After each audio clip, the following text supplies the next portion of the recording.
Sa previous video, pinag-usapan natin yung sources of self-efficacy like mastery experiences, vicarious experiences, verbal persuasion, and physiological states. So again, mahalaga ang mastery experiences at ito ang strongest source of confidence dahil kapag na-prove mo na kaya mo in the past, kakayanin mo pa rin in the present. Ang vicarious naman, ito yung tipong, nakita natin kung kaya niya, kaya ko rin. Ang verbal persuasion naman, ito merong naniniwala sa'yo. At ang physiological states, kung paano mo tinitignan ang nararamdaman mo, nakakaapekto sa iyo. Ngayon, tumungo naman tayo sa topic ng reciprocal determinism. Nako, okay class, alam nyo itong reciprocal determinism is one of Bandura's most powerful ideas. Reciprocal determinism, big term, simple logic.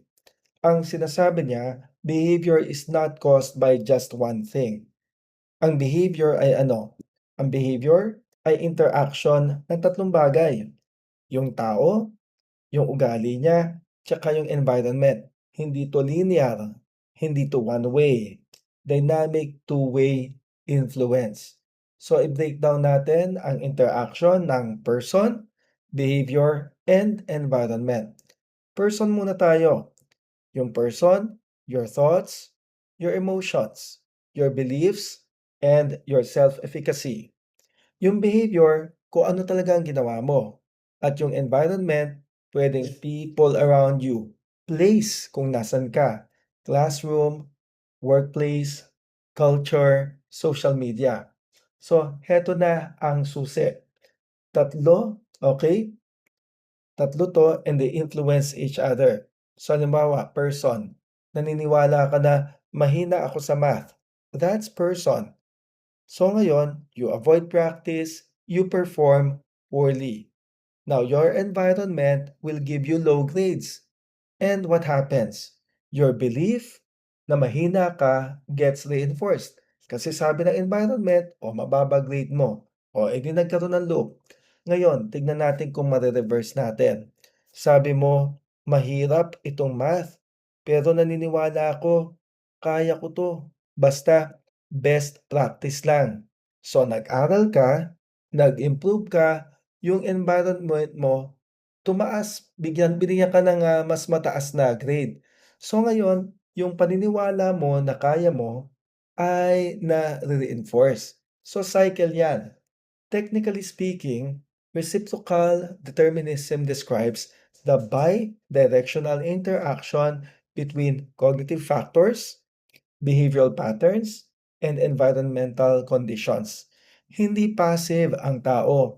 We are not controlled only by the environment. We also shape our environment. So remember, you students, you influence your world, and your world influences you, and your behavior sits in the middle, constantly shaping both the person and the environment. This is reciprocal determinism. So again, merong person nakakaapekto sa environment, nakakaapekto sa behavior, and yung person naapektuhan niya ang behavior niya na nakakaapekto sa environment. Hindi to one way, kundi it's a loop. So this is what we may also look into as the triadic model. So this is the visual shortcut of reciprocal determinism. So ibig sabihin, no, tatlo lang pero very powerful. The person affects environment, which affects the behavior, which affects the person, that affects the behavior, that affects the environment, that affects the person, a never-ending loop.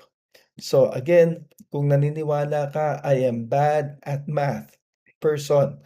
So ang behavior mo ay avoid studying. Ang environment mo, binigyan ka ng poor grades.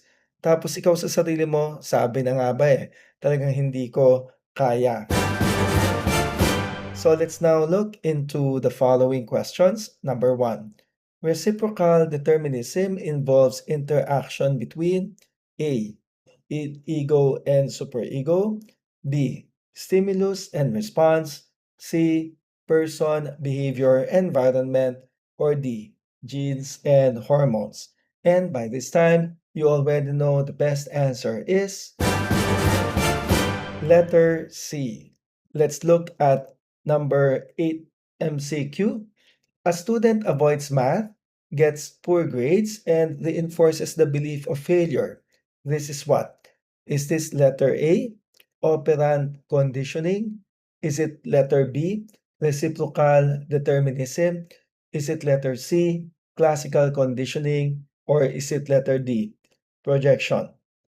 Operant conditioning makes use of what we call as the reinforcement and punishment. Hindi ito yon. And is it classical conditioning? This is more of association. Is it projection? Ang projection, ibig sabihin yan, blaming others. Wala naman tayong nakikitang ganun dito. So ang pinakatamang sagot dito is boy, reciprocal determinism. And in Bandura's model, environment has what? Is it A, environment does not have any influence? Is it B, environment is passive?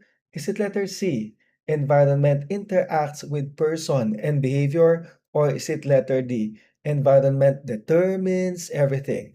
The best answer you may already know is letter C, interacts with person and environment. And so, with all of these concepts around, we have to understand the human agency. So, ang sinasabi ng human agency, that's what we're going to learn in the next video.